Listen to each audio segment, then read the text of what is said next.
sure that they work. So far, I don't hear any feedback coming from me, which that's a good thing. But what I want to talk about real quickly here, we might as well jump right in this, is there's a movie out directed by Mel Gibson. It's called Sound of Freedom. And I don't know if any of you have looked at this or seen what's going on with this, but what I hear is pretty intense. And let's check out this trailer.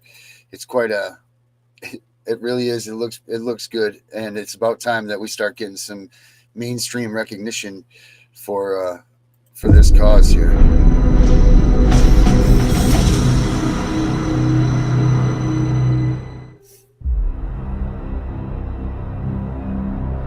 How'd that make you feel?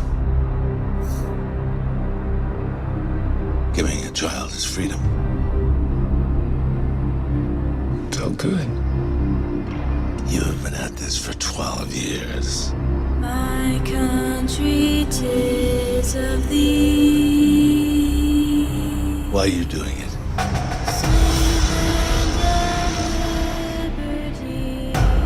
Because God's children are not for sale. That's a pretty line right there. It's God's children, not for It is sale. the fastest growing international crime network that the world has ever seen. For Homeland Security, you know we can't go off rescuing Honduran kids in Colombia. This job tears you to pieces. And this is my one chance to put those pieces back together. And yet somehow you have failed to bring me one real-world lead. It's over, Tim. Close up and come back home. So you quit your job and you go and rescue those kids.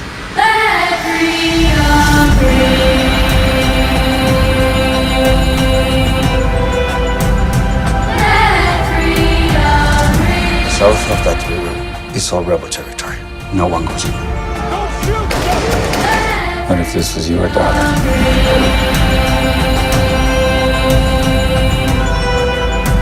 Sorry, she's gone.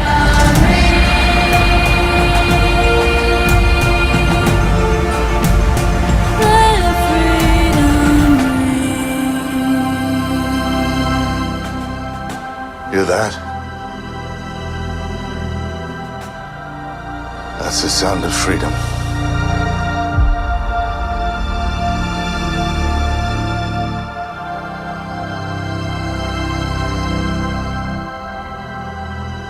Sound of Freedom is one of those films that can legitimately change this world. So we want to ignite a fire in audiences and open their eyes to the dark reality of millions of children that need our help. Let's make this film a historic event and the start, the end of child trafficking. Theaters across this country are already selling out. Pre-order your tickets today, and you can send the message that God's children are no longer for sale.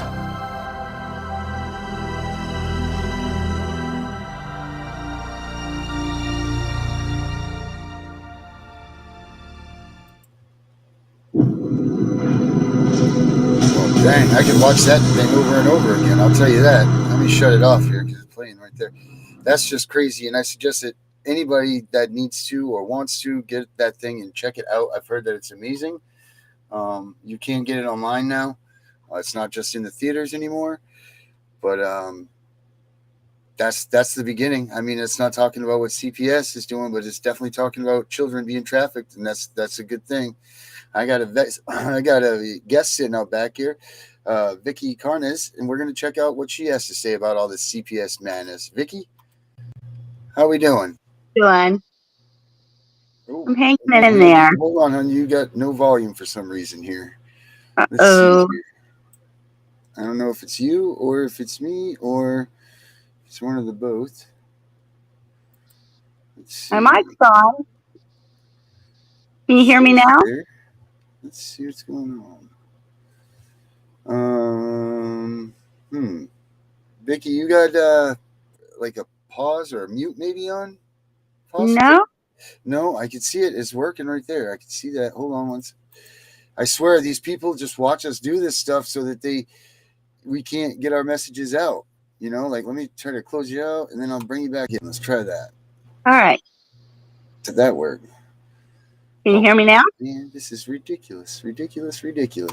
I'll wipe you out. Let's try to do this again. Hold on a minute. One more try here. And that works good. That works nice. We're just short something somewhere, somehow. Let me see if we can do this. I don't see nothing. I don't know. I don't know. Vicky, you want to give me a little noise? Maybe we can see if we get you back. Are me okay now? Oh, this is On. unbelievable. I don't know, Vicky. I don't know. Sorry about that. Maybe try to log back in, figure out what's going on there. I don't know. But back to the Sounds of Freedom, that official trailer was pretty damn amazing. I heard that when they were playing it in the movies, that they were people were going. They were shutting off the air conditioning in places. They were doing all kinds of things to make it so it would be uncomfortable for people to be in the theaters for that. And it is close. It is close. It's getting us closer with something to talk about with child trafficking and everything, but it's not as close as we need it to be for CPS and how these caseworkers lie, how they don't tell the truth, how they manipulate you into signing contracts, there's just 1,000,001 things that they do on a daily that destroys your family and the chances of you getting your child home. Now, fortunately, people are waking up to all this stuff. And while doing that, we are also getting access to more and more resources. And that's what we're trying to do with abolishcps.com, is trying to put a parking spot while we're destroying this entity known as CPS. Like, we got to destroy this thing, tear this thing right down to the nitty gritty, man. We need to make sure that there's nothing left, no funding, no persons. Everything is taken away from this. Everything is taken away from this system because nothing about it works. So how can you keep a system in place that 90% of what they do is wrong? And those are the things. I don't know if anybody heard that earlier, what Gene Laird and I were talking about. But what we were saying was here's the mathematics, here's the breakdown. When CPS takes your child, 100%, right? We got a 100% rate. When they take your child, 66% chance of no reunification, which leaves you with a 33% chance of reunification. Of those odds, the 33% that remain, only 42% of those reach reunification. That's less than half. So I didn't know what numbers were or what they attempted to be. All right, we got Vicky coming back, so hopefully we can get her and we'll be able to hear. I hope that I didn't do that to her. And I'm going to check my things one more time too, Vicky, make sure that I'm not missing something that I should be missing. Let's see what's going on here. I'm going to try this again. Here we come to save the day. I know. I'm trying to switch my stuff here. All right, there we go. All right, Vicky, I think, Vicky, if you're there, I think I might have solved the problem. And unfortunately, I believe it was me, not you. But let's see. Vicky? Can you hear me? I got you. Yes, we're here. All right. So, yeah, I'm sorry. I'm going to be honest, brutally honest. I'm the idiot. That was my fault. No biggie. Yeah, I didn't know what I did, but I did it. And when I was just sitting here looking, I'm like, this setting. And I hit that. And, well, either way, Vicky, here you are. We're here. This time I don't see you, but I can hear you. So that's half the battle. Good enough. Yeah, right. We can hear what you got to say. So what says you, Miss Lady? Where do you come from? What do you got to say about CPS? Well, my name is Vicki Carnes. I'm from Lakeview, Ohio, also known as Indian Lake. About 1 hour north of Logan, or 1 hour north of Dayton, which is Logan County. Okay. I'm a grandma who had custody of my grandchildren since 2005 up until 16 months ago when they took one of them on false allegations. And I was totally silenced in court. I I wasn't allowed to have witnesses. I wasn't allowed to present evidence, which is the last thing they wanted. I couldn't speak in court. And then when we went to close the case here recently, they actually kept me out of the courtroom. I was there 45 minutes early waiting to get in. And they passed me up, went to the courtroom and closed the case without me and said that I didn't appear. Yeah. These people never stop. They never cease to amaze me. So, you've had these. How old are your grandchildren? Well, the one I had the case with, they kept the case open until the day after she turned 18. Go figure. Yeah. Yeah. The other one is 15, which he's living with my parents now, and then my oldest granddaughter, who's still with me, is almost 19. Okay. So they took your.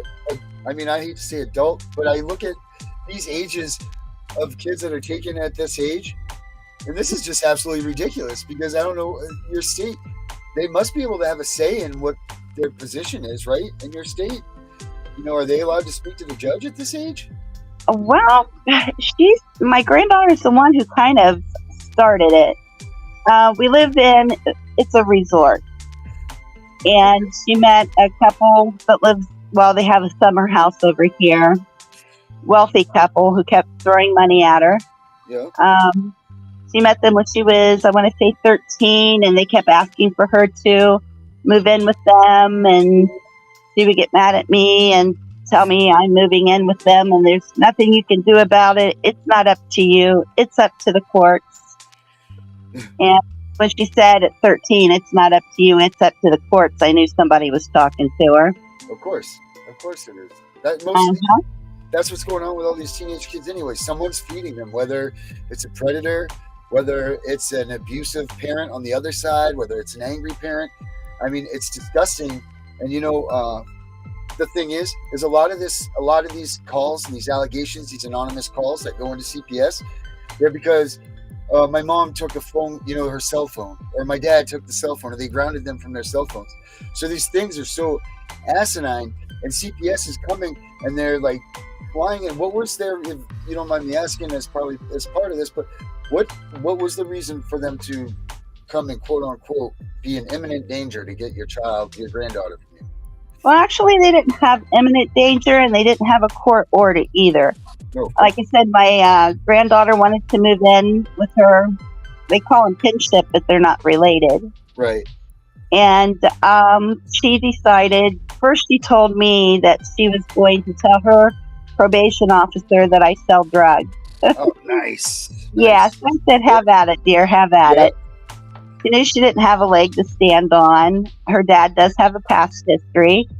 And she thought, well, they'll believe this. So she got together with her probation officer and told her that dad was using meth in the house and acting erratic.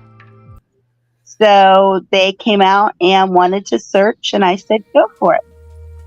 And the only thing they found was her THC vape. That backfires. Yeah, so I was like, we were arguing because she had ran off and she had been doing this for some years. And I had a hard time finding her, and I got her back home. I had found out she had spent the night with some boy in a town over. And because she was angry, that's what she told her PO. So her PO lied to my mom. I took her to my mom's because we were arguing, and at first I was going to take her with me to my appointment, but she loves to embarrass me in front of people when she's mad at me. So I knew better. Yeah, so I left her at my mom's, and her PO called my mom and said, hey, look, we're silk screening T-shirts in her counseling class, and I'd like to pick her up, and I'll have her home at 5:30. And 5:30 came and went, and that was 17 months ago, and she still isn't home. And the PO called my mom later that night and said she's in foster care. No court order, no exigent circumstances. She took her to the people's house that my granddaughter wanted to live with. Now, how the hell is that not kidnapping?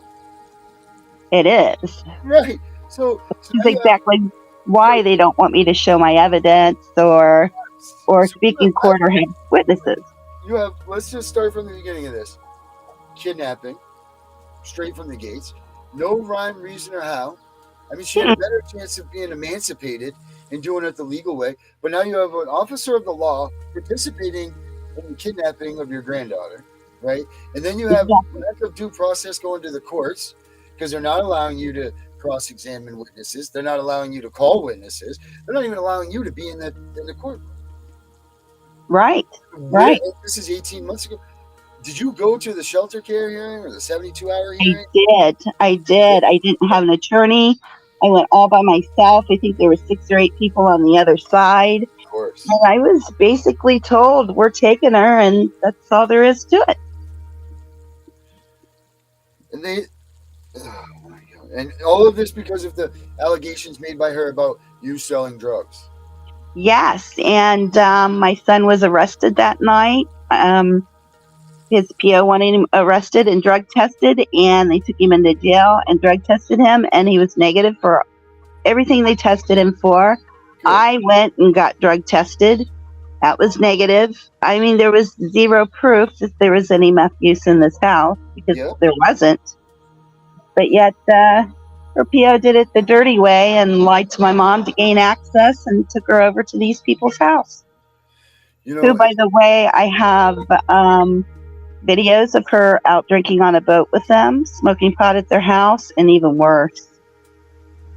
Oh, even worse. They did a background check on them, and apparently they didn't, or they didn't care because I had one done, and normally wouldn't stick people with the background that they have. Same thing happened with me and my daughter.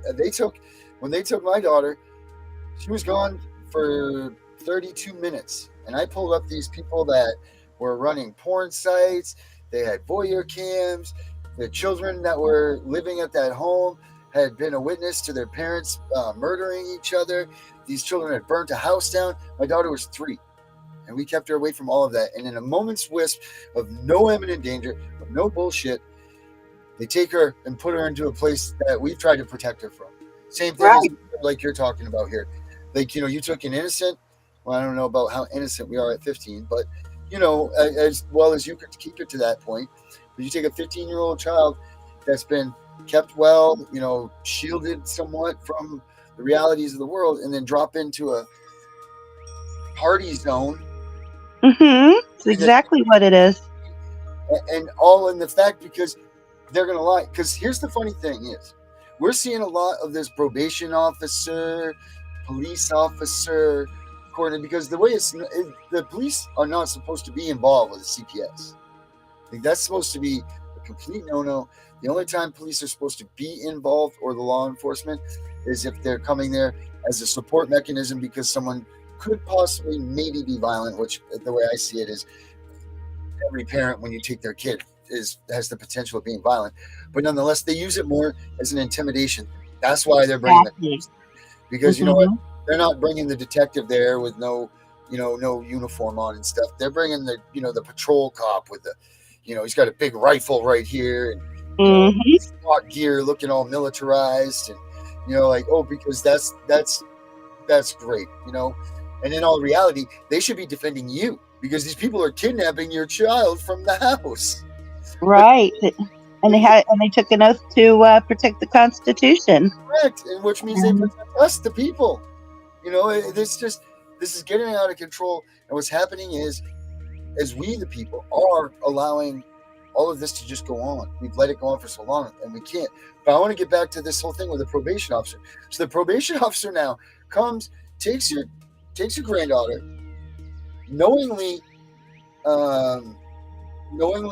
accepts lies that she told to come into your house, search your house. Now, did you know, in these things, who was on probation in the house? My granddaughter and her father. Okay. But her father didn't live here, and he didn't have custody of her. He was visiting, though.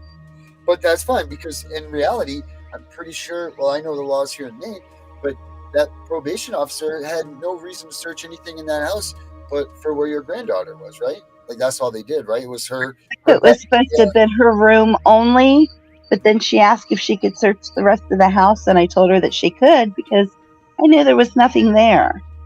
Right. Or you at least were hoping. But in the interim, they end up picking up your son because he's there, I'm assuming, trying to visit or help with the situation, just trying to do something good.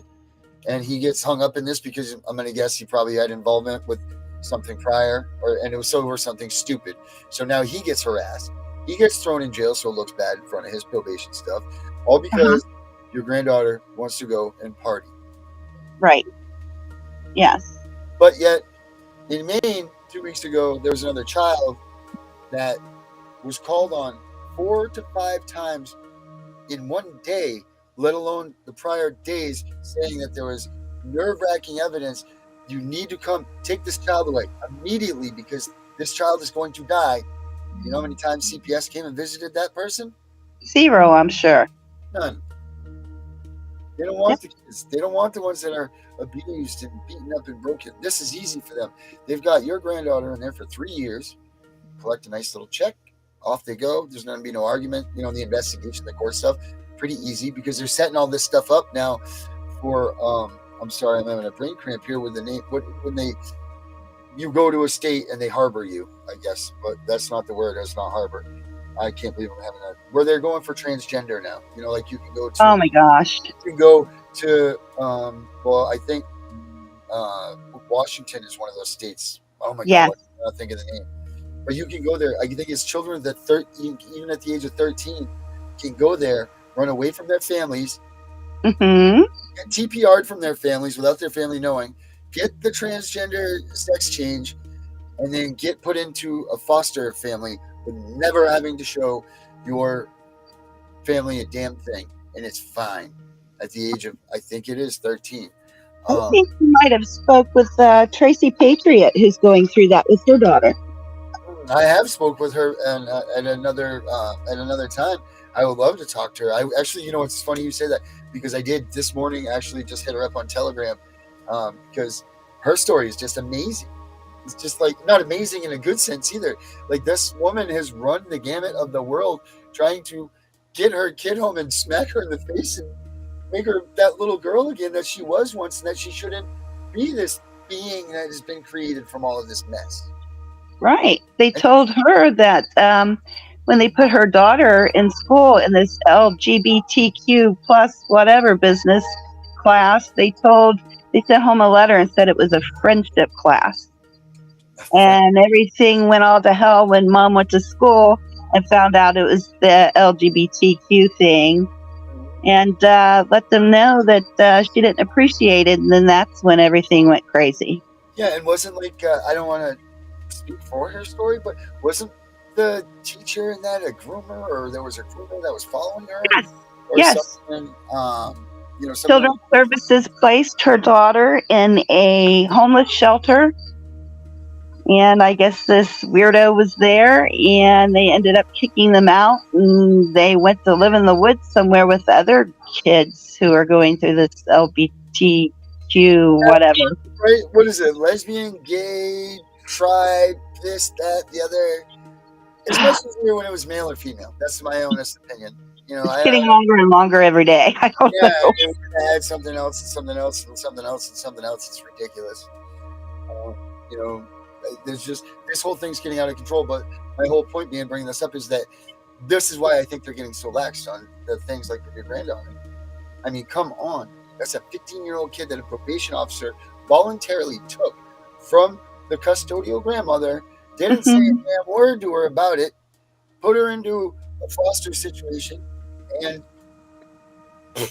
no problems, no penalties, no, not a damn thing. Nothing right yet.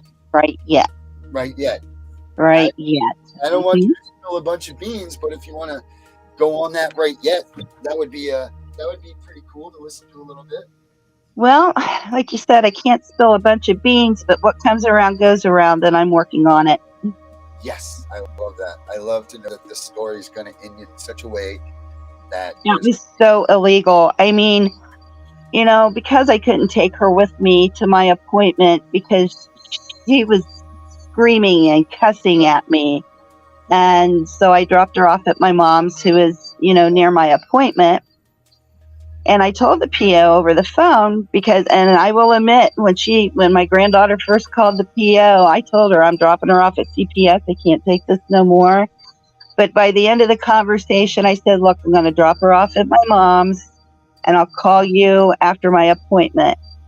Well, I dropped her off at my mom's. So when I got home, my yard was full of police and probation wanting to search my house. Yeah. Yeah, that's serious. How many would you say? How many did they bring for grandma to come and take the child out? How many black and white cars or cop 3 cars? officers and a probation officer. 3 officers and a probation officer to come. And they had my son in cuffs in the back seat of the car by the time I got home. Nice. Did he at least get out of this in a decent way? Like he didn't get any extended trouble, hopefully. I'm praying that he did not. No, he didn't do anything.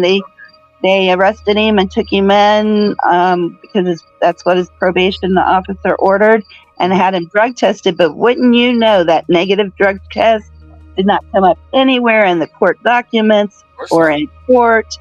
Had he tested positive for something, I guarantee it'd have been everywhere. Oh, of course. Absolutely. They don't, and you know what? Why aren't they sitting there patting him on the back, commending him for being an upstanding, the uncle, the dad, uncle, dad, whatever. Like regardless, he's still in your family and it's your son. So I'll say this. No one's sitting there going, wow, good job, man. Way to stay clean. Way to be in like the crux of the situation and you come out and you done it. Like, I don't know what his drug situation is, can't be. I don't care. None of my business. But I'll tell you this. If that man is truly recovering and he's been fighting this fight, good for him. And screw those people for not saying something to him, because that's huge. That speaks volumes. And you're absolutely right that they should be apologizing right down to the courthouse saying, let's get rid of this probation. Let's get rid of all this, because this guy just proved in a harsh situation that he can remain sober and clean. So good for your son. That's great for that stuff. They wouldn't even get his drug test. So what I did was, when his PO called, everything from day one was recorded. So when his PO called, he told me twice in the conversation that his drug test was negative the day of the search. But like I said, they're not going to put that in court documents or mention it in court. No. They're going to talk about 3 years ago when he missed a drug test or he, whatever he did. It's disgusting what they're doing to these patients and these people and anybody that has a substance abuse issue or anything like. Here's my argument: the CPS, anybody that's involved in recovery with substance abuse knows the first thing that you need is a solid group, a solid surrounding. You need your family. You need every person possible to be sure that they're there for a reach out if you need to help or you need to talk or you need to try to talk your way out of a relapse, whatever you got to do, And the first thing CPS does is take that right away from you and they set you up to fail. Relapse. Oh, you do. Yeah, relapse is a part of recovery. Excuse me. Relapse is a part of recovery, and CPS uses relapse as a tool to say you lose your kid. Right. And not only did he didn't have custody, but for these people, say they did test positive for whatever, and then they're like, hey, look, I want my kid. I'm not doing this no more. And they get clean. They make them such a nervous wreck that they do end up, and they do it on purpose. I truly believe they put them under so much stress that they can't get clean. Mm-hmm. But that wasn't so in his case, thank God. No, right. And that's what I'm saying. Kudos to him for being able to stand tall and be able to give them a big this, Like, that's just amazing. I love when those stories come out like that, because there's not a lot that do that, because I don't have the stat on this. And, I don't know if I'm on the Vincent Davis show, The Secret with him, and I'm a big statistician. I don't have the stat for that. And I want to get that stat of how many people that are actually involved with CPS cases actually make it through recovery not even without a blemish, because I know everybody relapse is a part of recovery. You'll relapse 7 or 8 times, Mm-hmm. That's what the expectation is, I mean, kudos to people that don't, like, good for you. But then also we have what they call functioning addicts. And I watched this interesting thing with Samuel Jackson, I believe, narrating. It was the truth about the things you didn't know, or something along those lines. I can't remember exactly the title, but like that. And he was saying that 92% of the people that use drugs are functioning drug addicts. The other 8% are the ones that we attach the stigma to. The other 8% are the ones that we, make the image last for everybody. The guy at the dumpster with the needle hanging out of his arm. Like everybody forgets that the pharmaceutical companies are the ones that push these drugs onto these people so that they can maintain their livelihood and continue with their job and continue with this. And all of a sudden, when they decided that the pills were no longer allowed for everybody around, that we're just going to stop everything after they've destroyed how many Americans' bodies. I mean, every boy, man, daughter, woman, grandma was on an opiate at one point in time when this thing was at its heights. So kudos to your son. Vicky, what are you looking for? What do you need? If you're going to shout out to everybody, my next guest, Dana's on here. So you want to hang out with Dana and shoot the breeze? Sure. Do you want Sure. to? I'll just pull him in on this conversation. But my question to you still stands. What is it that you need? What do you need? If you're making a cry out to someone, what is it that you need right now?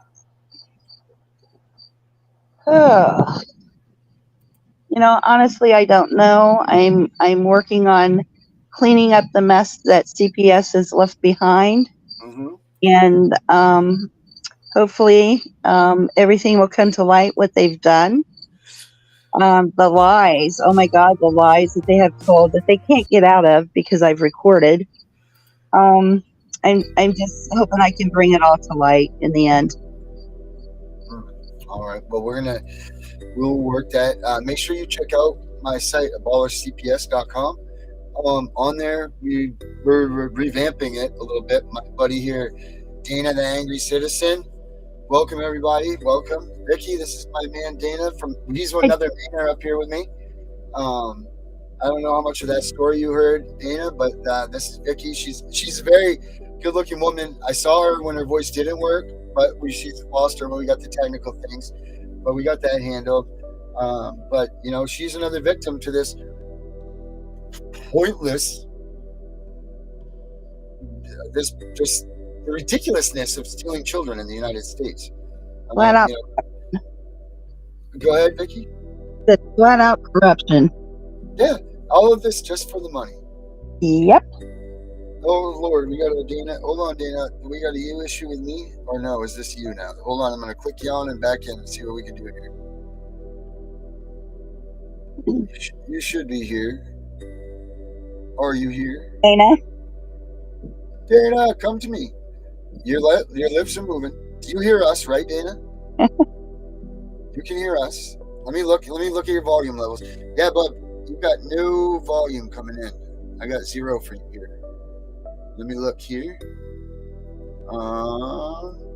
Why do you have, even when you talk, Bubba, it's not, let me mute you. You're muted. Now you're unmuted. Let me check this. You know what? While we're messing with Dana's audio here, I'm going to put this video on for everybody real quick. We'll just take a quick 3-minute break while we adjust with Dana's audio. I'm going to throw this video here. This video here.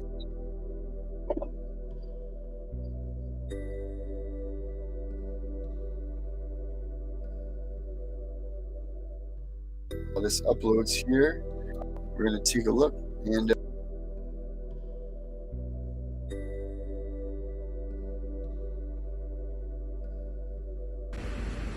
I intend to embarrass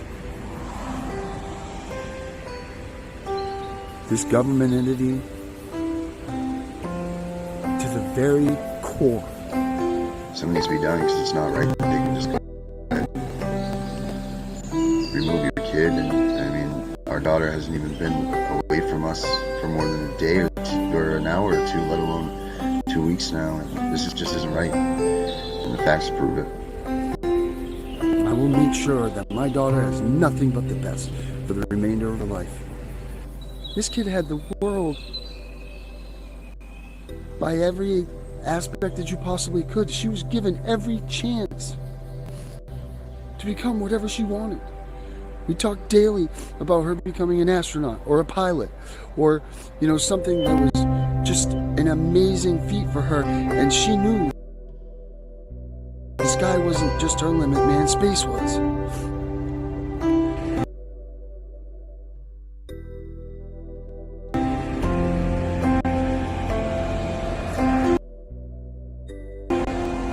My word is, the only thing she needs to be the best for the rest of her life is her mother and I.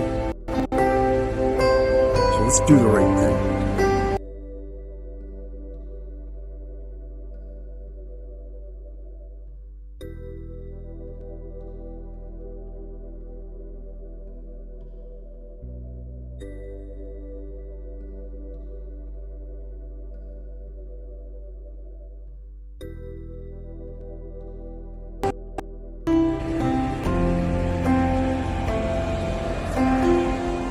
And my word is, the only thing she needs to be the best for the rest of her life is her mother and I.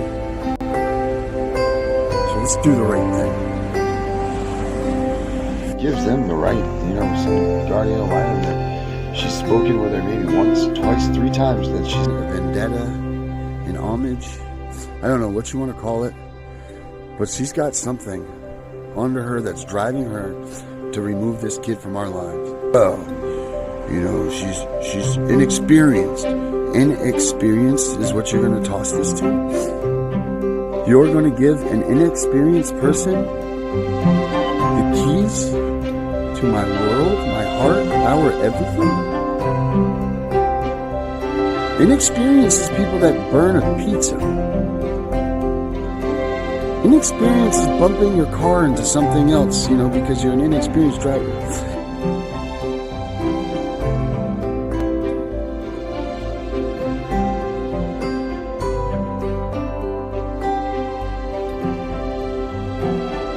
Introduced as a third wheel into a kinship family, which I'm thankful for, but that's not her own. She's not with her own mom and dad. She's not even allowed to have her own things. Kaylee Leedy doesn't allow her to have gifts from us.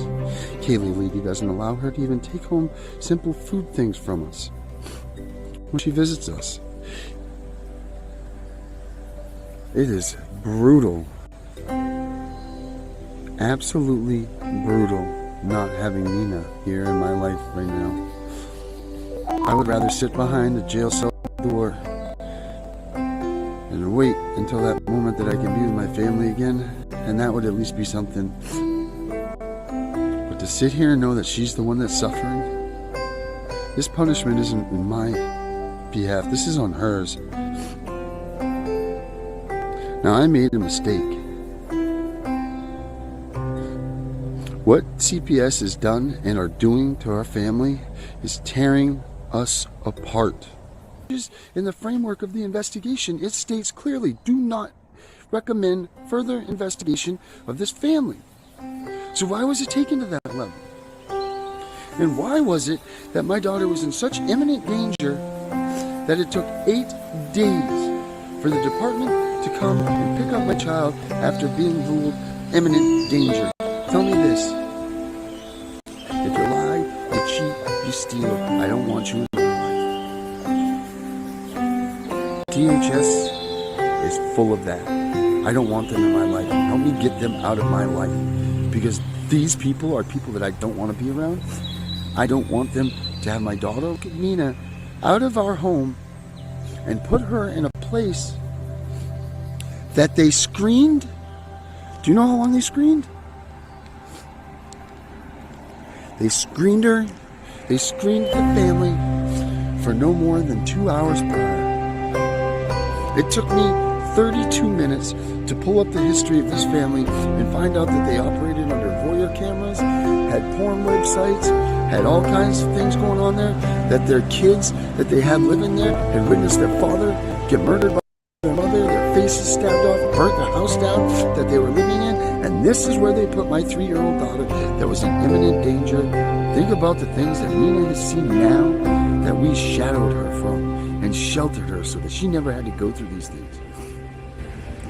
Tell me now who needs to get the stanchion. Tell me now who's committing the acts of neglect and abuse. Tell me now, who's going to look at Nina in the face?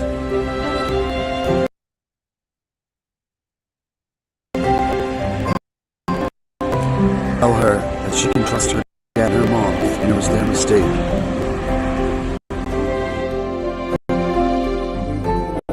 Count to four.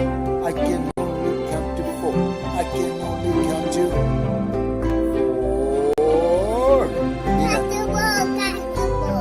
1, 2, 3, 4. Nina fell on the floor. Where you fall?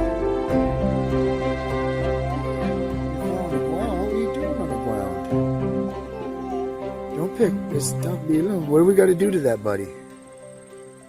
Huh? Beaners.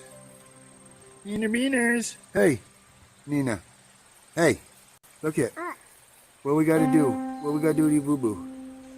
How are we gonna fix it? Gonna put the band-aid on? Okay. What else do we need to have? Some chocolate?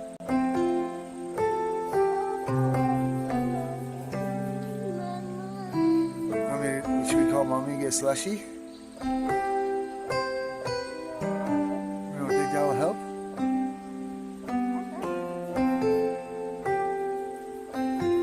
You want me to call Mama? Get slushy? We'll call her.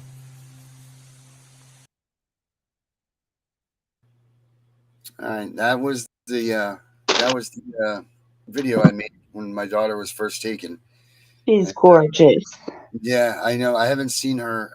They stopped my visits with her on January 16th of the year before last, so it's been almost 2 years. I'm gonna get her back. She will come home. Absolutely. They told me that I could have a 45-minute Zoom phone call to say goodbye to her. Oh, And I said, no, we're not. That's not going to happen. right. So I either see her in person or I'll see her again. I'm not telling my daughter goodbye over a computer screen. And that's how crass these people are. You know, like, here, you get a 45 minutes, get in there, 45 minutes, while she goes home with her new family. Just downright makes you angry. And, this is the problem, too. How do these parents have to, there's no way that they can possibly go at this and be calm, cool, and collective. Oh, great. They took my kid. Whoa. Oh, good. Yeehaw. But if you respond, you're crazy, Yeah. You get upset. Oh, you got mental health problems, like your doctors. Right. I don't have an anger problem. I have a CPS took my goddamn kid problem. Exactly.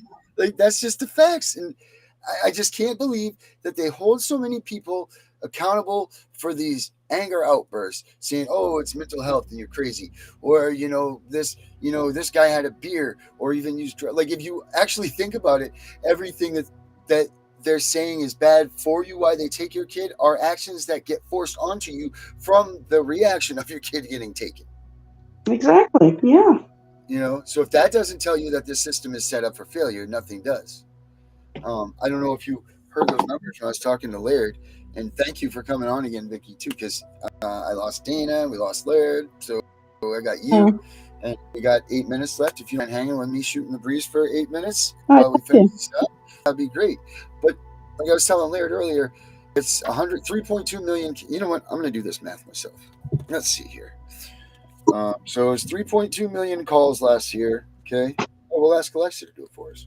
So we had 3.2 million calls on CPS. Of those, 87% were unfounded. Okay.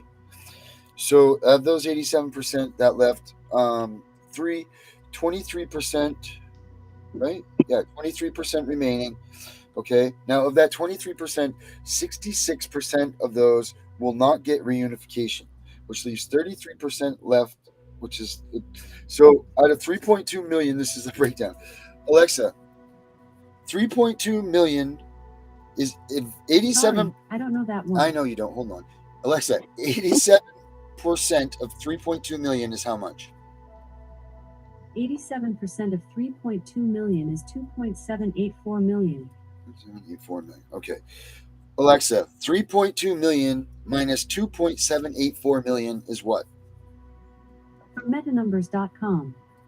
4,325,000. 4,325,000 is an even 7 digits No, composite Alexa. number. She doesn't listen either. Hey, Alexa. Alexa, 3.2 million minus 2.7 million equals 3.2 million minus 2.7 million is 500,000. So there's 500,000 actual cases that they take out of that 3.2 million.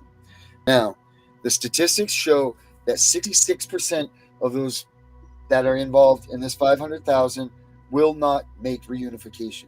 So, Alexa, 66% of 500,000 is what? 66% of 500,000 is 330,000. 330,000. Okay? Will not make it. Alexa, 500,000 minus 330,000. Sorry, I don't know that. I'll do that math. I think it's 170,000. Okay? Now, 42%. Alexa, 42% of 170,000 is what? 42% of 170,000 is 71,400.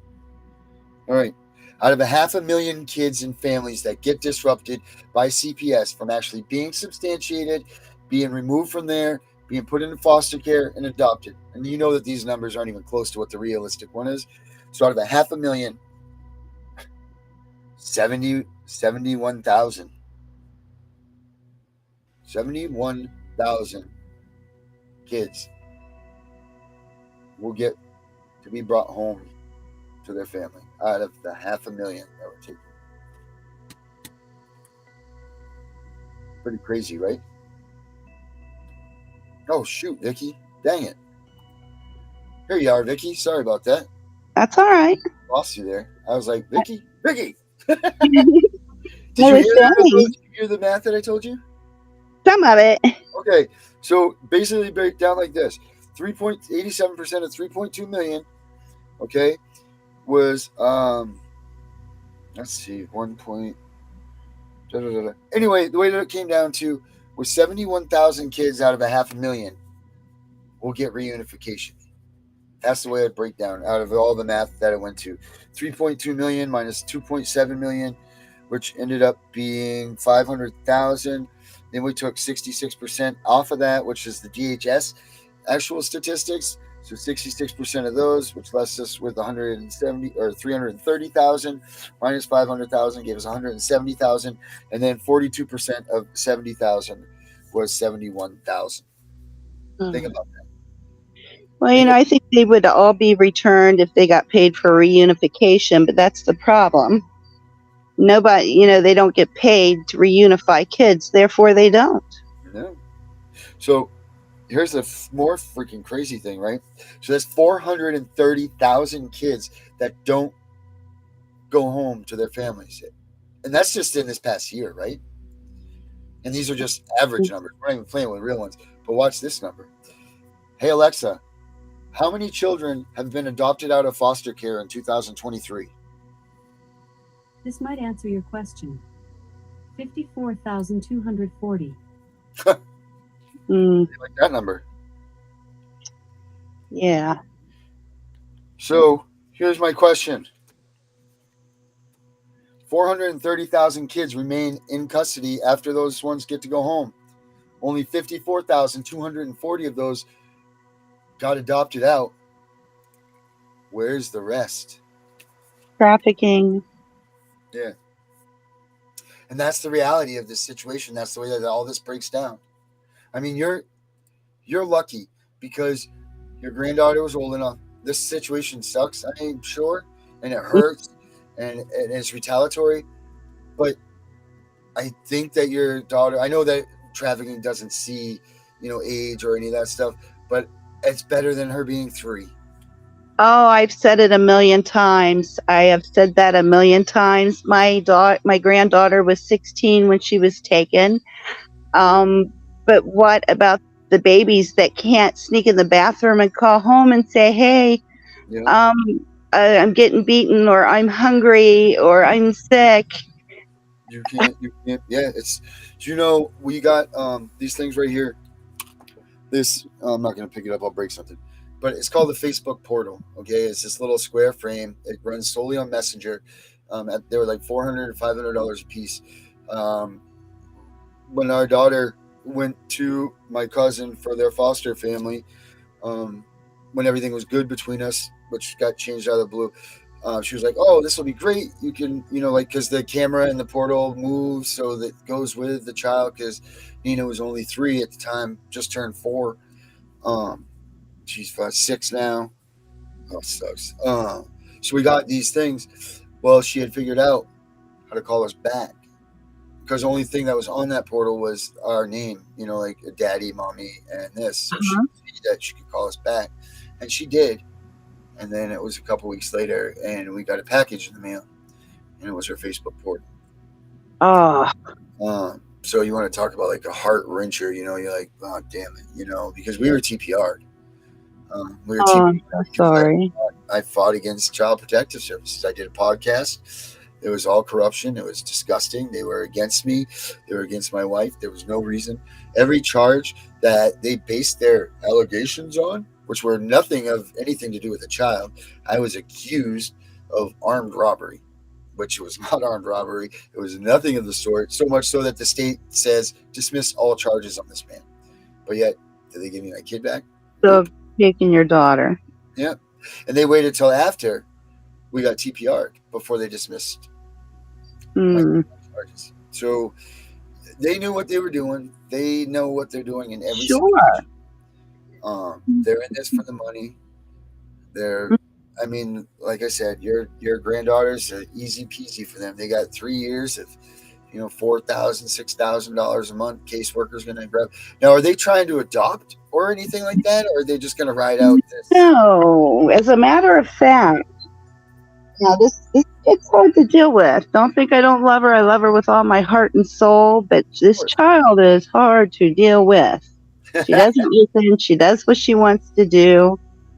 The list goes on and on. Well, there came a time when the so-called kinship, again, aren't related, had to file whatever papers or sign papers to get custody of her again. And they said, we don't want custody of her. However, she can still live with us.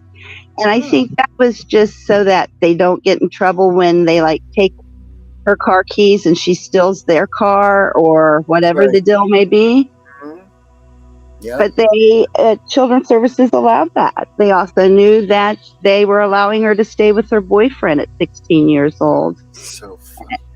Yeah, they told me, I said, and that's all right. And they said, well, as long as her kinship knows. She didn't get that at home. That's why she didn't want to be here. She wasn't allowed to stay with boys. She wasn't allowed to smoke pot. She wasn't allowed to drink. She wasn't allowed to run the streets and be gone for a week and me not know where she was. But over there, she can.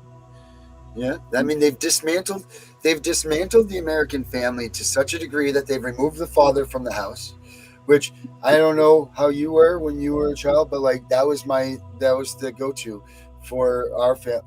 Your father's coming home. You were scared to death to have dad come home at the end of the day. You feared your father. You respected your dad. You respected your mom. You did chores. You had things to do. You didn't yell back. You didn't talk back. You had the fear of God, and they took God out and they took the father out, and now in reality that's really what happened in the last 30 years. They've removed God from the schools, they've removed fathers from the household, and look what we have left.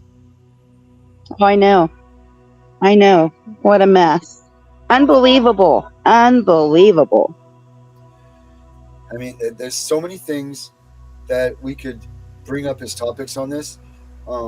I'm at my 55-minute mark, but Vicky, I want you to come back and do this some more with me. Are you down with doing that? Can you love to Messenger or something, and we can shoot the breeze a little bit more after this, and maybe we could figure out, because I'm looking for a co-host, and I want to start doing this probably 3 days a week, getting the new news out. I want to get a panel on here to get a discussion going about current events or someone's case or something. I want a little bit more than just the story time. We need to get this message out and help these people. Well, get a hold of me on Messenger. All right. Okay. I will do that. And, I'll do that right as soon as we hang up this. So, Okay. I wish you the very best with that baby girl. She's so pretty, such a precious little doll, and I know your heart is crushed. I am. So and I am sorry. It sucks. We have a 24-year-old daughter that never saw CPS, that never nothing. Nina was a gift from God, literally. My wife and I were getting ready to retire, and imagine this: here comes a baby, and then they took her from us. And this whole thing is wrong, and it will be right. And it's not up to me to ask God why or when or how. It's just up to me to have faith in it. We have a lot of parents committing suicide, especially fathers. Huge. And these are other avenues that we need to talk about, because I on this platform and this show, this is what I want to unravel, because there's so much bad that happens from child removal on all aspects of the family that's got to be stopped, period. It has to. Child trauma on the adults, trauma of the family. I mean, it just goes on and on and on. And listen up, people in America, there are more of us than there are them. We have 20 million children have been taken in the past, 9 million children, 10 million children in the past 20 years. Okay, that's a lot of friends, mother, that's a lot of relatives, friends, family, all that stuff that are affected by CPS. So us together can do something large here. We all just got to get into it, put our heads together. I know we have 1,000,000,001 satellite groups doing everything, but we need to get our focus together as one solid crew and push a message forward and pound these guys. So that's what I'm all about, Vicky. So I hope that you are too. Boots on the ground. Yes, ma'am. All right. Well, I want to thank everybody for watching this first show. We had a good time tonight. Vicky will be back, I'm sure. And thank you all, and have a good evening. CPS Punisher going out. Night. Blessings.